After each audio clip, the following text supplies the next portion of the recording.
Hi everyone. ఈరోజు నేను మీకు మంచి నిజాలు చెప్తానండి. చూడండి.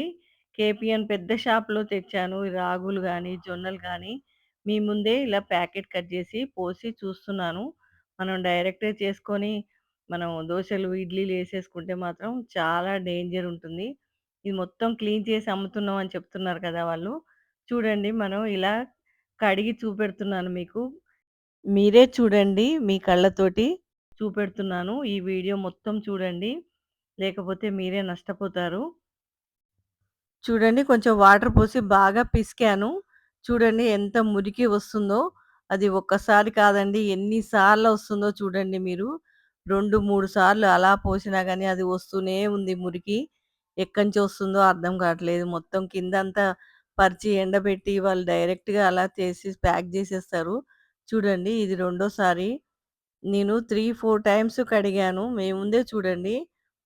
ఇది చూడండి ఇంకోసారి. ఇలా కడుగుతూ ఉంటే అది మురికి వస్తూనే ఉంది. మనం దోసలకి వేస్తాము గబగబా కడిగేసి ఒకసారి వేసేసుకుంటాము. అది పిసికే కొద్దీ దాంట్లో పైన ఏమేస్తారో తెలీదు గానీ, మొత్తం రెడ్‌గా కనిపిస్తుంది గదా! అది పిసుకుతుంటే ఇంత మురికి వస్తుంది. చూడండి మొత్తం ఎంత వచ్చిందో. ఇంత మురికి ఉంది దీంట్లో. మళ్ళీ అంతే కాదండి.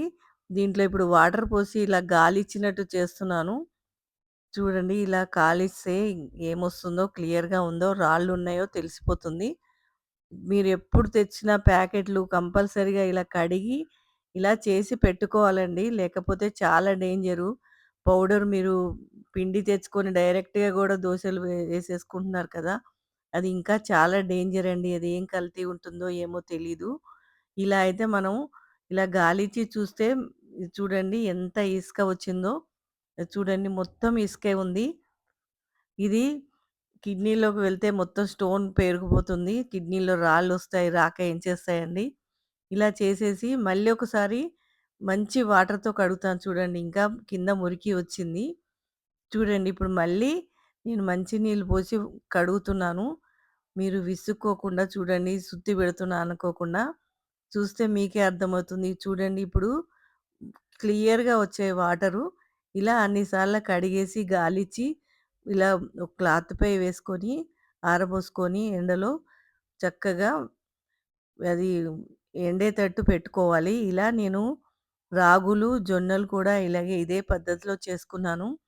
ఇలా చేసుకొని పెట్టుకుంటే మనకు నెలకి సరిపడా దాన్ని ఇడ్లీకి గానీ, దోసలు గానీ డైరెక్ట్‌గా కడగకుండానే చేసుకోవచ్చు.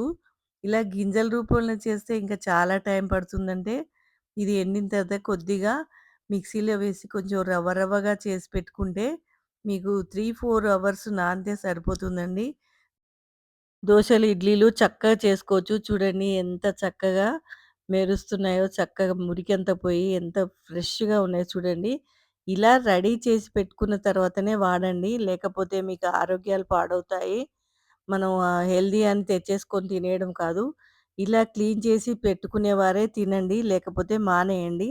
అంతేగాని తెచ్చుకొని తినేసాం మా పనయిపోయింది అనుకుంటే మాత్రం మీరు పప్పులో కాలు వేసినట్లే. ఈ వీడియో మీకు నచ్చినట్లయితే లైక్ చేయండి, షేర్ చేయండి. కొత్తవారైతే తప్పకుండా సబ్స్క్రైబ్ చేయండి. ఈ వీడియోని ఏమన్నా నేను తప్పు మాట్లాడితే కామెంట్ చేయండి. ఇది మెయిన్ కొత్త వాళ్ళ కోసం తీశాను ఈ వీడియో. తెలియని వారి కోసం. Thank you for watching.